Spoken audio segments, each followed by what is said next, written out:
Hello everyone and welcome to today's video. Today I'm going to be talking about my winter cycling kit. I don't live in like a really wintry place. I have never ridden in snow and I have zero desire whatsoever to cycle in below freezing temperatures. There is kind of a winter here, but if it gets below freezing, the entire city shuts down because there's no infrastructure to deal with that kind of cold. However, when it does get cold, it hovers just above freezing and it's super humid.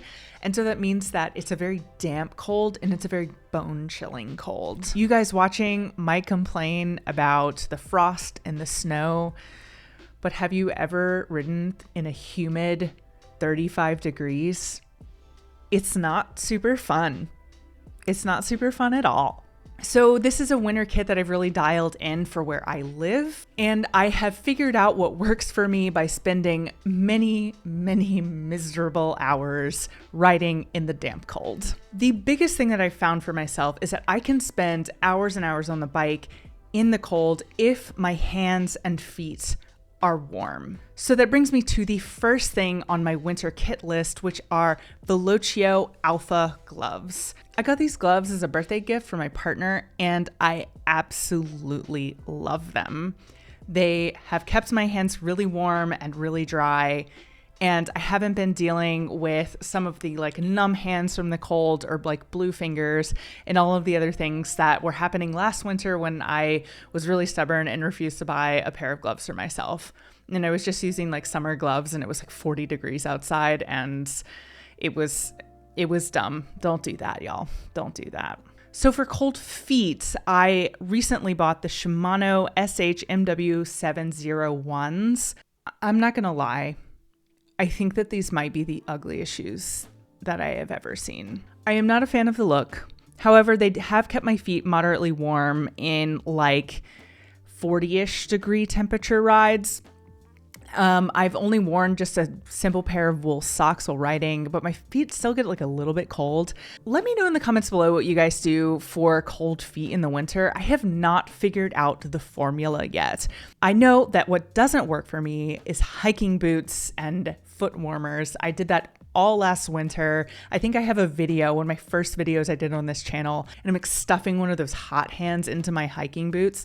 Yeah, that didn't really work for me. It was so uncomfortable and it would get like really hot and then I would get cold and then it was just this weird vicious cycle, and so I wouldn't recommend doing that. So hands and feet, when they're super warm, I can deal with everything else being kind of cold because I warm up as I'm riding. The next important thing after hands and feet are buffs. Wearing a neck buff to kind of insulate my neck from the cold. You can also pull it over your face so it like blocks your nose and mouth from the wind, which can be really nice. I just find that a really nice thermal buff can really make the difference between a really uncomfortable ride and a moderately comfortable one. I have two different types of buffs. I have like a cheap one on Amazon that I'll link down below. It's just a thermal buff. It works well enough. Cheap thermal wear really gets kind of damp and then loses its ability to retain heat. So I'm not a huge fan of them, but I recently picked up a Topo Designs winter buff. If you guys have been following my channel, you know that I like really love Topo Designs. I have a bunch of their stuff. And I picked one up for Black Friday and I really like it. I've worn it on a couple of rides so far and it's worked a lot better than the cheap Amazon buff that I have. So in addition to a buff, I generally wear a Merino base layer. The one that I have, I bought on sale from REI. It's a Task Performance Elevation Merino base layer. It works great. It's a pretty light base layer. I put it underneath a cycling jersey. And on top of that, I throw a synthetic puffy vest. My puffy vest I got from Target for like 20 bucks.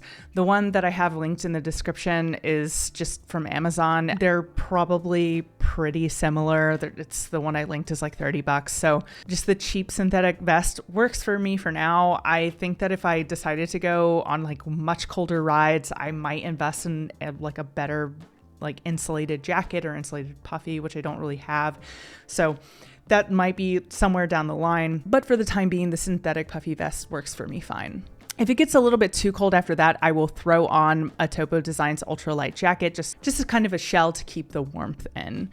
And again, this isn't perfect. If it's super windy, I get kind of cold. However, for the majority of the time here in Georgia, this works just fine. There are 3 more things that I generally will throw in the front of my bike, but I won't put on initially. If I get really cold, if I stop and kind of cool down and then get back on the bike and I don't want to be cold, I'll just throw these things on. So one of the kind of accessories that I bring on a ride is Rock Bros leg warmers. These, again, are like cheap leg warmers I got off of Amazon. They work fine. I actually have 2 pairs because I wear them so frequently during the winter. There's probably about 10 degrees of warmth in them, which makes a big difference on some rides. So I like them enough. I like them enough. I know that there are a lot better leg warmers out there, but this is what I have because it's super cheap. So yeah, they're great. Another thing that I throw in my bag during a winter ride is ear warmers. I don't like wearing hats generally because within 30 minutes, I want to tear off the hat and my helmet because I get so hot. But I have these like cheap little like fleece ear warmers and I find that they work really, really well. My ears get really cold. Does anybody else's ears just get super cold during the winter? My ears never really get cold unless I'm riding, which makes a lot of sense. But because it's so uncomfortable when your ears get cold, I have this little fleece thingamabobber. And it'll look like a little bit like a soccer mom. The last thing that I throw in my bag on winter rides is a reflective vest. Look, y'all, I don't know how people feel about reflective vests, but I genuinely think that this thing has saved my life a few times because I'm so visible. It has this really large reflective rectangle on the front and the back. And because it gets so dark so early during the winter, I think that this is just a really, really good thing to have handy, especially if you say you forgot your light or your lights aren't very bright or you're in an area that's really dark. This, I think, makes all the difference in the world. It's not aero, but it will keep you from getting hit by a car. Well, hopefully anyway. In a city like Atlanta where I live, there's very little bike infrastructure. I'm always on roads with cars and I want to be as visible as possible. I know that this vest is obnoxious and unfashionable and I really don't care. So that's it. That's my winter kit. It's relatively minimal considering where I live and the temperatures that I ride in, but it really works for me. I would love to know what you guys wear during the winter, if you would do anything differently, if you have any suggestions. I am all ears. I am always looking to ride more comfortably and more visibly, and so would love to hear from you guys in the comments below. So as always, if you guys like this content and want to see more, please hit that subscribe button, give this video a like, and I will see you guys next week.